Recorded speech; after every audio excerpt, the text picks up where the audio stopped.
This playthrough is rated M for mature. Greetings and salutations, viewers. Vauldemare back here with another episode of Our World Is End. In the last episode, we beat Kumabare and well, got Girl back to the place. So back to the base. So now we're just waiting to get back to the real world. Game over, right? We've won, right? We don't have to do anything else. Easy peasy, Gary teasy. Nah, probably not. But let's continue on and see what happens next. Girl speaks up, slightly hesitant. Sorry, I'm asking this so late, but what is Judgment 7 anyway? What do you do? We're all dumbfounded by the question. Sorry, I've never asked that before. You're not normal people, are you? You couldn't come to this world and help me if you were. Are you some sort of organization fighting for justice? Crime fighters in the cyber world or something? She asks humbly, but it's pretty clear that she's interested. As? An organization fighting for justice? Asakusa and Natsumi-san stared at her in bewilderment. I see, so we're an organization fighting for justice. Well, I have an organ that likes fighting, if you know what I mean. Damn, he's been pretty pervy recently. Like, more than usual. Or especially just making references to his dick. Or-san makes a lascivious face. Man, there's no helping this guy. Also, Aruka-san's acting all proud of something. You have a keen eye, girl, eh? You're correct in your guessing. We are not normal. That's easy to guess from your appearance, Aruka-san. However, we are not a justice organization. That's too meager for us. Hold your heart and listen. I'm about to tell you all that we really are. We are a miraculous group of creators that can make something out of nothing. Justice Seven is a gathering of gods of the cyber world. His weird voice resounds. Gods? And welcome to a world of gods and monsters. Girl looks perplexed. Of course, she doesn't understand a bit of what he said. Aruka-san, she doesn't understand it when you put it like that. I decided to give her the answer. Girl Judgment 7 aren't some fighters for justice. It's a normal game development studio. Though its members sure aren't normal. We accidentally ended up involved in the new world, but we normally just make games. Though the games aren't normal either. So you are game developers. Girl opens her eyes in surprise. I'm not included in that though. I'm not Judgment 7. Keep that in mind. Yes, I know. You're from DIH, aren't you? Girl looks at all our faces. There's 7 of you. That's why it's Judgment 7, huh? Girl's nonchalant comment makes all of us fall silent. No one can blame her for making that assumption. However, it's not like that. Judgment 7 was Judgment 7 before I started my part-time job here. It certainly wasn't Judgment 6. I'm not actually included in that number. It belongs to the woman that Natsumi-san told me, the one who used to be Judgment 7's director. Her name was Rani Ichinose-san. Girl, you got it wrong. This plain-looking person is just a part-timer, so he doesn't count. Natsumi-san denies Girl A's assumption without any hesitation to speak of. I know that she's right, but it makes me feel kinda sad. Yuna-san realizes that I'm making a sad face, comes a bit closer and whispers to me. Don't worry, Reiji-kun. I think of you as one of us. Yuna-san, thank you. Her words warm my heart. That aside, I didn't feel like commenting on what Natsumi-san said. I already know how important Rani Ichinose was to her. She was making a really sad face right now. The part-timer doesn't count, so there's 6 of us now. Now, was it different before? Yes, there was one more. She slowly nods. She was fighting by herself, away from us. We never actually met her in real life. But even so, there was a strong bond between us. Oh, so wait, so she was director but never actually came to the place? Like, kind of like Tatiana was for a lot of bits of time? We ended up making only a single game together, but it's safe to say that's the one true Judgment 7 game. She makes a distant look. I can't help but ask something. That's probably that one game that they mentioned previously before this one or before the one they made at the beginning of the game or whatever. She makes a distant look. I can't help but ask something. You didn't meet her once? Was she a director? Wasn't she a director? What about you guys? Everyone else nods as well. It's true, we didn't meet her, but emails and chats are more enough to assume what she was like. Not really. I'm certain that she's a smart-looking lady as special as me, and she looks good with glasses. Haruka, stop being weird. Ichire is a calm-looking lady in her 30s, and she has a really cute son. You know, she could be a dude, for all you know. She might be blonde like me. Even her eyes might be blue. We the match. I think that Rainey-san is a pretty lady with a gentle-looking face. She might even be a bit chubby. It really does seem like they didn't meet her. All they have is their imagination. Well, we had Reina work with us over the net. She never once visited the base. Yeah, we never ever even saw her face. And yet she still did her job as director perfectly. Impressive, huh? Ichiro was the only one who could make my world body blue like that. She praised me lots. Reina was very nice. I loved her. Whenever we ran into trouble with the project, she was the one who always took care of it. She's also the one who taught me how to read sheet music. In what world does a director have to teach to a sound designer? I'd say that loud, but I don't want to get in the way of their nostalgia. Yeah, it's a hell of a drug. They continue talking about Reine Ichinoze-san. Ichiro was the perfect director. Her obsession for game development astonished even me. Remember when she completed a 100-page resource document in just 3 days? Man, I was shocked. You need a whole week just to read it. Oh wait, you gave up halfway through and had to read the rest, and I had to read the rest to you. You just had to open your mouth, huh? Stop saying stuff that damages my reputation. Too late. She also knew lots about filming books too, and she explained it all so well and made it so easy for me. There were scary things about her too, especially to me. She's the only person who ever told me exactly how I should modify my code, and did a way I could agree with her. She didn't even know programming. I still have no idea how she did that. I probably have a good idea who she was, but I won't say anything until the game says it. That's what's so amazing about her. She's really understood us all and gave us the perfect directions. Their faces, as they talk about their memories of Reine-san, are full of joy. They cared. No, they still cared about her so much that it hurts. I can't help but feel lonely. After all, I can't share these feelings with them. That's why I was too reliant on Reina. I didn't even say I was dependent. His face is more serious than that. Oh my god. His face is more serious than ever. So they put his instead of is there. His tone is the most sincere I've ever heard from him. True, that's why she just vanished one day. She probably got fed up with us. And only 6 of us were left. Natsumi-san's words make everyone fall silent. They look sad, and some are even biting their lips. The one who breaks this gloomy atmosphere is Owari-san. But hey, we have a newbie we can put our hopes in. With him, Judgement 7 is made up of 7 samurai again. Samurais? Yeah. That's good, isn't it? Owari-san words lighten the atmosphere a bit. Hold on, I haven't agreed to that. For this part-timer, we're Judgment 6.1 at best. Damn, my presence turned the company name into a version number. That makes me feel bad. Yeah, come on now, Chan. It's a very sad thing to say. Reiji-kun, I recognize you one of us. Alright, fight on. I'm not quite sure what I'm supposed to be fighting. He's hopeless as a director, but he passes my attendant. I also recognize him. It doesn't really make me happy. It'll be longer till you suppress your mentor, but I see some promise in you. Well, he feels good to punch, so I guess it's worth keeping around. Nah, you're all just messing with me. Alright, I get it. This is all because I'm not reliable.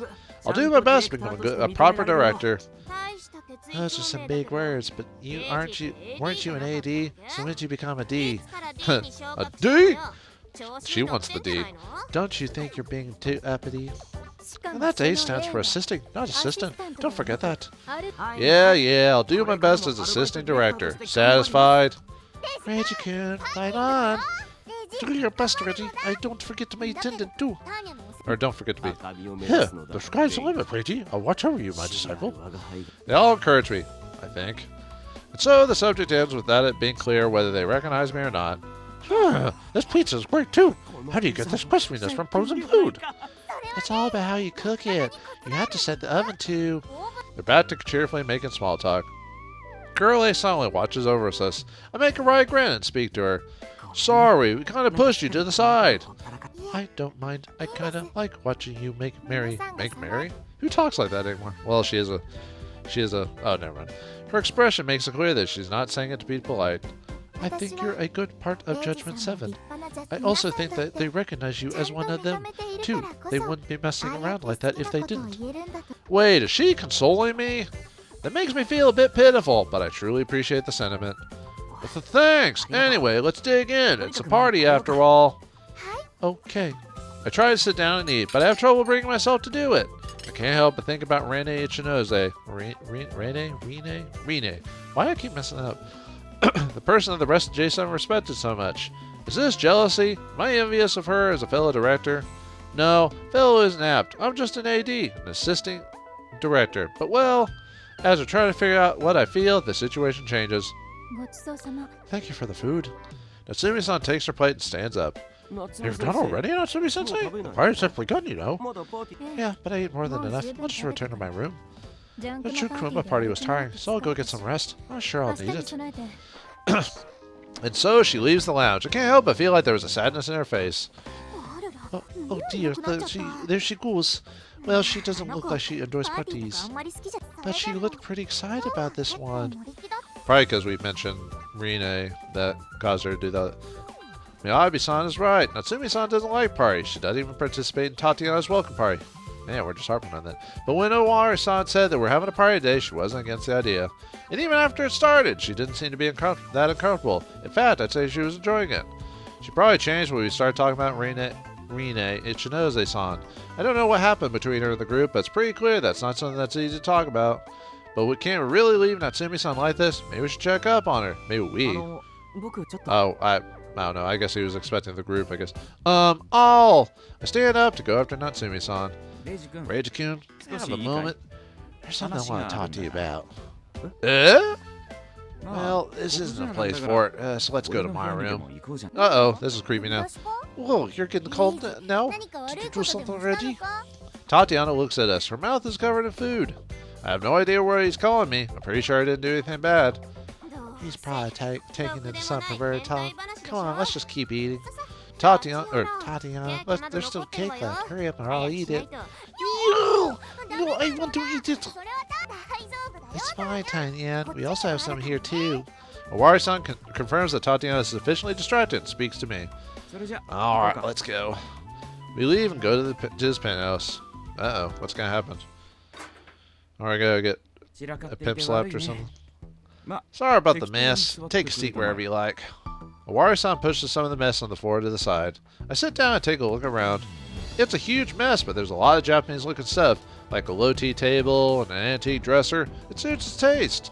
The 6 monitors stick out like a sore thumb and make it all the more obvious just how chaotic this place is. What do you want to talk about? Did I do something? He sits down too, so I just go ahead and ask him. Don't brace yourself on that, my boy. I just think it's time I talk to you about something. By that I mean Judgment Seven's first director, Rine Ichinose. Exclamation point. I'm honestly surprised. You were curious about it, right? Yeah, but I just didn't know if I should ask. Well, I imagine that our reactions will make it pretty hard to ask. Natsumi even walked out of the room. Owari-san makes a bitter smile. So she really did start acting weird because we talked about Rine-san. Yeah, she was even more attached to her than the rest of us. Can't blame her for saying what she did. I instantly understand what he means.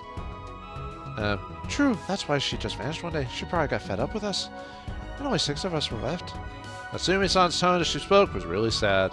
Owari-san falls silent, then mutters. Rine died half a year ago. Eh? It was a disease, I'm told. I don't even know its name, though. Didn't even know she was sick until I found out about her death. Does anyone else know about it, or is it just him? Oh, I guess find out. Apparently, she was developing games with us from the place she was hospitalized. She fought the disease while hiding from us, so perfectly that we didn't suspect anything. Right after we released the 3rd game, Centro Dive, and we were just about to begin work on the 4th, her sickness suddenly got worse. Now she's no longer with us. We didn't get to see her while alive, even once. Took us a whole month or so to even find out that she's dead. His tone is unnaturally plain. It's almost like he's desperately hiding his emotions. I had a feeling that something happened to Rine-san, but I couldn't have guessed that she died. I have no idea how to respond to this. Suddenly, I remember Natsumi-san's words. She said that Rine-san eventually disappeared because she grew tired of Judgment 7. That goes against what Owari-san told me. I think she's just in denial. He notices that I'm confused and continues speaking. Natsumi-san doesn't accept that Rina is dead. She avoids saying that she died because she doesn't want to face reality. ... She really adored Rina. You could tell it by the way she chatted with her. She both trusted her as a colleague and respected her as a person. She's probably aware that Natsumi rejects other people, right? Or you're probably aware, yeah. Yeah, she was completely unapproachable until a short while ago. We only became able to have proper conversations after our first NWE. Ugh, sorry. Allergy issues. So, now I breathe into the mic. She's a bit more gentle to me right now, but man, she used to treat me like walking garbage. She was completely different when we had Marina with us. Of course, she still picked and chose the people she trusted, but even so, she did try to open her heart to people. Natsumi-san, open her heart? What? Yeah, you're that right. Can't blame me if you're having trouble believing that. I have trouble believing that. But she completely closed herself off after hearing that Rainy is gone. She went even deeper in her shell than she was right after she joined the company. So that's how important Raina-san was to her, huh? Yeah, well, the same could be said about us, too. Sure, Raina was a great game director. More than that, she was the team's mental support. Wari-san falls silent for a moment before continuing. Honestly, Natsumi's not the only one. All of us are still having trouble accepting that Raina's dead. That's just how significant she was to all of Judgment 7. He makes a distant look. The little I've heard of Raina-san at the party is more than enough for me to understand how skilled she was and how much everyone trusted her. I said that I'd do my best to become a director they'd accept, but honestly, I really doubt I'd ever be a replacement for Raina-san. You don't have to be a replacement. I guess hearing that made you feel a bit inadequate, huh? Bullseye! I really don't know what to say now. Are you sure I'm sufficient? Am I really good enough to be a member of Judgment 7? In response, Wari-san makes a genuine smile. Of course you are. Hell, I wouldn't have hired you as part-time if you weren't. I've never once thought that letting you join us was a mistake. Also, don't feel like you're obliged to become Reina's replacement just because you're a director. On a technical level, you still have a long way to go, but a director's more than technique. Just walking your own path, my boy. Wari-san, I can feel my chest turn lighter. A little bit of honesty goes a long way, I guess. Anyway, let's go back to the lounge. Man, serious conversations are really stressful. When I'm back in the real world, I'll hit the massage place and have them do this and that to me. I'm pretty sure the massage place will go to does far more than just relieve stress. You completely killed the serious mood. Well. Well, back to the next day. Asakusa Roku, August 4, 2017, Friday, 9:40 a.m. The next day, we leave the office to bring Girl A to Cafe Exit. This is weird. I was wondering that too. Are they on break? No way. They're AIs, you know. But it is weird. They were hell-bent on catching her, so you think we'd have encountered her by now. Do let your guards down. There's no telling when they'll attack her. If that happens, then I'll protect her. Miyabi-san, thank you. Having a DIH agent with us sure is reassuring. Knowing how strong she is in the real world, I think it's safe to assume that she can easily deal with a bunch of those AIs. Miyabi-san leads the way to Des Moines Street. Des Moines. Looks like nothing happened on the way. Seems like Wari-san's not sure when to make of this. That's a good thing, isn't it? Miyabi-san's completely nonchalant about this. Thankfully, we haven't met a single man in black on our way here. It's 9:50, 10 minutes until 10 a.m. I'm a bit sad that we have to say goodbye to H-Han. Yuno-san's already looks reluctant to part with her. By the way, what's going to happen to you now that we brought her here? The one in charge of this is Deguchi-san. I imagine we'll keep her at exit for a while. It's secure after all. Well, I imagine that would be questioning her a bit, only here in the virtual world though. But don't you worry. Sure, we'll ask her some stuff, but our primary goal is to protect her. I assure you that we won't do anything bad to her, even if she doesn't know anything. I promise that we'll respect her as a person. Miyabi-san's words calm all of us down. Girl A doesn't look near as tense as before. No need to worry about that. I will be the one to look after her. Uh-oh. It's the effeminate man. No. The moment we hear the voice, a man in a yellow suit appears out of nowhere. He's accompanied by a horde of men in black. What is this thing? Is he another one of your game characters? I never designed anything that distasteful. Natsumi-san actually looks shocked. Is that me? That Mayubi? my Yabi-san would assume that. Damn, what's wrong with you? His name is Obscenity Man. He's a man who's obscene. That's one useless description. Damn, what's wrong with you? So he's the guy who got in your way while you were trying to escape this world last time. Mayabi-san ignores Aruka-san and braces herself. The Obscenity Man shrugs. In their way? That's uncalled for. You're the ones who are in my way. However, I must thank you for finding the girl for me. Now, hurry up and hand her over. We're not going to sit down and listen to that. Come on now. There's no way in hell we'll give a girl to a man who looks like a random anonymous porn actor. Exactly. If you want to, you ought to get through me. Though I doubt you'll be able to kill him matching a master of the dark character arts. Aruka-san strikes a weird pose. Good grief. I don't have the time for your silly games. The Obscenity Man seems thoroughly irritated. You can hear it despite the distortion in his voice. Oh, Riki, then could you please disappear and take your minion bug with you? Mayabi-san incites him. Sorry, but I'm afraid I can't do that. You'll leave me no choice. It's a shame. I just like doing things by force. Oh, it sounds like we'd get along. Miss Mayabi, you've only got in the mood to use the Hades maid or lovely fist, eh? Go on then, take off your maid uniform and switch into angelic mode.